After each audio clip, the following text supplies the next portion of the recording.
जल्दी से निशिकांत दुबे जो गोड्डा से सांसद हैं, वोट डालने के लिए पहुंचे हैं। वो तस्वीरें भी आपको हम दिखा देते हैं। इस वक्त निशिकांत दुबे पहुंचे हैं वोट डालने के लिए, कुछ कह रहे हैं, सुनिए। इसके बाद हेमंत सोरेन नाम का प्राणी झारखंड से विलुप्त हो जाए। सर, राहुल गांधी भी यहाँ रहे, प्रेस कॉन्फ्रेंस करी, उन्होंने कहा कि यहाँ दो आइडियोलॉजी की लड़ाई है, एक संविधान के लिए काम कर रही है और एक संविधान पे आक्रमण कर रही है बीजेपी आरएसएस का नाम उन्होंने। यहाँ एक ही आइडियोलॉजी, आदिवासी बचाने की, बांग्लादेशी घुसपैठियों को हटाने की, एक विचारधारा की लड़ाई है। दूसरे तरफ लड़ाई जो है कैसे मुसलमान यहाँ बसें, वोट बैंक कैसे बढ़े।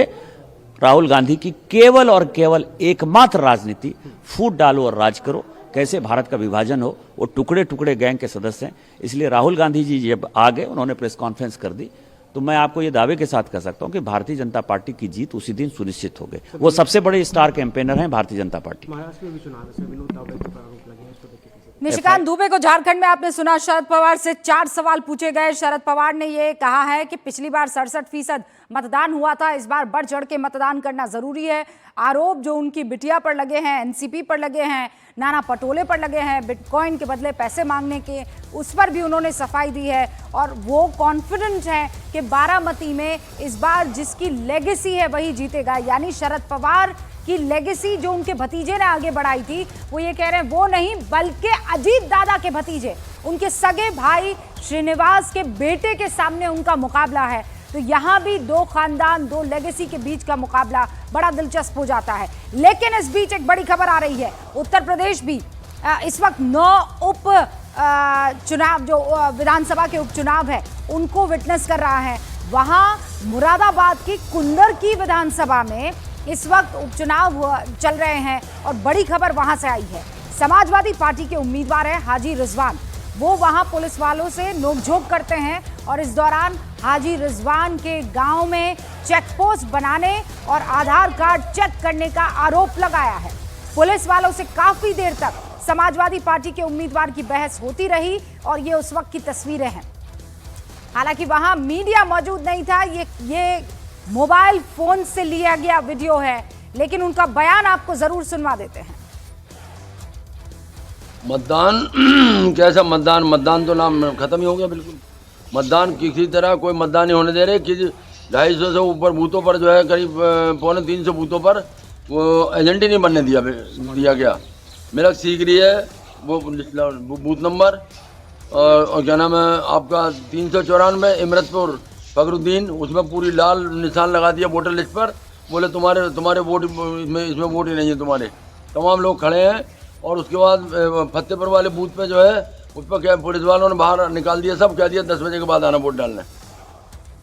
तो ये सीधा आरोप समाजवादी पार्टी के उम्मीदवार हाजी रिजवान लगाते हुए, देखिए पुलिस से नोकझोंक हो रही है और जहां पर नोकझोंक हो रही है वो इलाका है जहां वो आरोप लगा रहे हैं कि चेक पोस्ट लगा दिया है। लेकिन आप भी इस बात को जानते हैं कि जहां से हल्का सा इनपुट होता है, intelligence LIU local intelligence unit वहां पर बहुत एक्टिव होती है। जहां जरा से सेंसिटिव माहौल होता है वहां पर अतिरिक्त पुलिस बल को तैनात कर दिया जाता है ताकि चुनाव संपन्न हो बिल्कुल सिक्योर तरीके से। और इस वक्त ये तस्वीर आप देखिए, हाजी रिजवान ये आरोप लगा रहे हैं कि देखिए हमें जो है और हमारे वोटरों को वोट नहीं डालने दिया जा रहा है, उनके लिस्ट में से नाम गायब हो गए हैं, हमारे पोलिंग एजेंट जो है वो नहीं बनने दिए गए। तरह तरह के आरोप यहां पर आपने सुने हैं।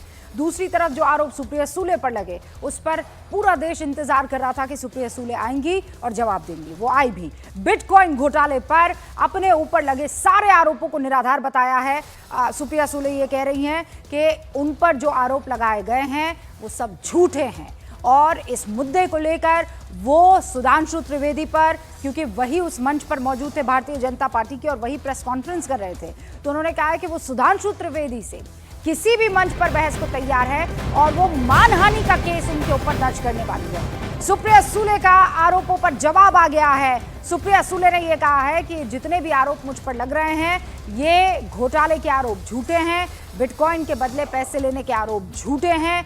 मैं किसी भी मंच पर सुधांशु त्रिवेदी से इस मसले पर बहस करने के लिए तैयार हूं। उन्होंने ये भी कहा कि ये जो मेरी आवाज आपको सुनाई पड़ रही है मेरी आवाज नहीं है, ये आर्टिफिशियल इंटेलिजेंस की मदद से मेरी आवाज बनाई गई है और इसीलिए डेफेमेशन केस मैं फाइल करने के लिए अब तैयार हूं। उस बयान को आप जल्दी से सुनिए। जब वो वोट डालने के लिए पहुंची थी तब मीडिया कर्मियों ने उनसे ये सवाल पूछा।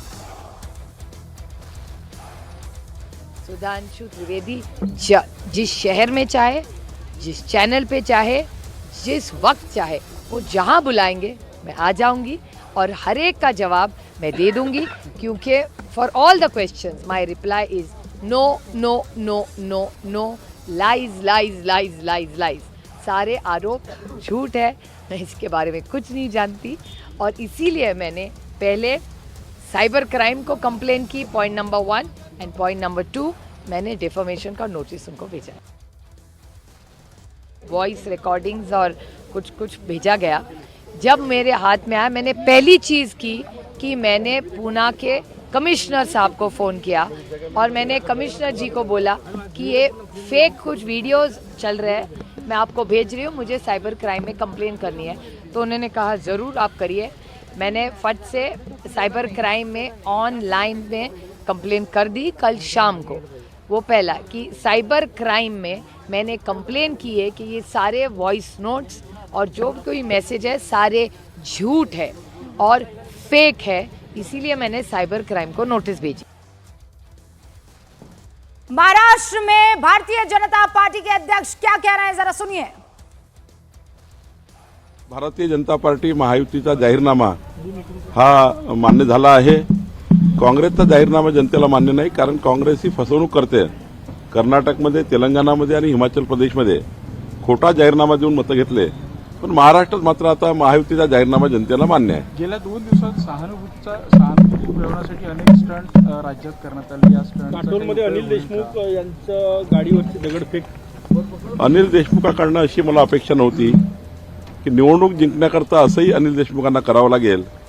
काल पोलिसांनी पूर्ण खुलासा केला, त्या खुलासामध्ये आपल्याला कळलं आहे की अनिल देशमुखांनी निवडणूक जिंकण्याकरता आणि सहानुभूती मिळवण्याकरता जे काही खेळ केला आहे तो खेळ त्यांच्यावर बुमरँग झाला आहे आणि काटोलची जनता ही चरणसिंग ठाकूरांनी भारतीय जनता पार्टी महायुतीला निवडून देईल असं मला वाटतं आहे। आज सकाळी देखील त्यांच्या कार्यालयाकडनं काही पत्रक तुम्ही तो चंद्रशेखर बावनकुले को आप सुन रहे थे। ये भारतीय जनता पार्टी के महाराष्ट्र में प्रेसिडेंट हैं और वो जो आरोप उनके ऊपर लगाए जा रहे हैं भारतीय जनता पार्टी पर विनोद तावड़े को लेकर, उसकी सफाई दे रहे थे और ये भी कह रहे थे कि आप जानते हैं अनिल देशमुख के ऊपर जो हमला हुआ उसे लेकर तमाम पत्रकार बार बार जो भी वहां एक वीवीआईपी वोट डालने के लिए जा रहा है और खासकर राजनीति से ताल्लुक रखता है, ये सवाल जरूर पूछा जा रहा है। सुप्रिया सुले को इससे पहले आप सुन रहे थे। सुप्रिया सुले ये कह रही थी कि मेरी आवाज नकली है, यानी वो आर्टिफिशियल इंटेलिजेंस का इस्तेमाल करके यूज की गई है। और दूसरा, मैंने साइबर क्राइम में जो साइबर सेल है उसमें जाकर एफआईआर दर्ज करवा दी है, ऑनलाइन ये कंप्लेंट रजिस्टर करवाई है। लेकिन अजीत पवार जो उनके अपने भाई हैं वो इस मसले पर और आवाज को लेकर क्या कह रहे हैं, आप सुन लीजिए। बारे में जो कुछ ऑडियो दिखा रहे हैं वो आवाज़ के बारे में मुझे इतना ही जानकारी है। मैं दोनों को भी बहुत अच्छी तरह से जानता हूँ, बहुत सालों से जानता हूँ। एक तो मेरी परिवार की मेरी बहन है और दूसरे हमने जिनके साथ बहुत साल काम किया है, एक दूसरे के विरोध में भी किया है, एक दूसरे के साथ भी किया है, महाविकास आघाड़ी में भी किया है। वो बीच में बीजेपी के भी मेंबर ऑफ पार्लियामेंट थे। ऐसे सभी जगह उन्होंने काम किया, तो वो भी आवाज़ उनका ही है, उनका बोलने का टोन, उनका आवाज़ दोनों का वही है।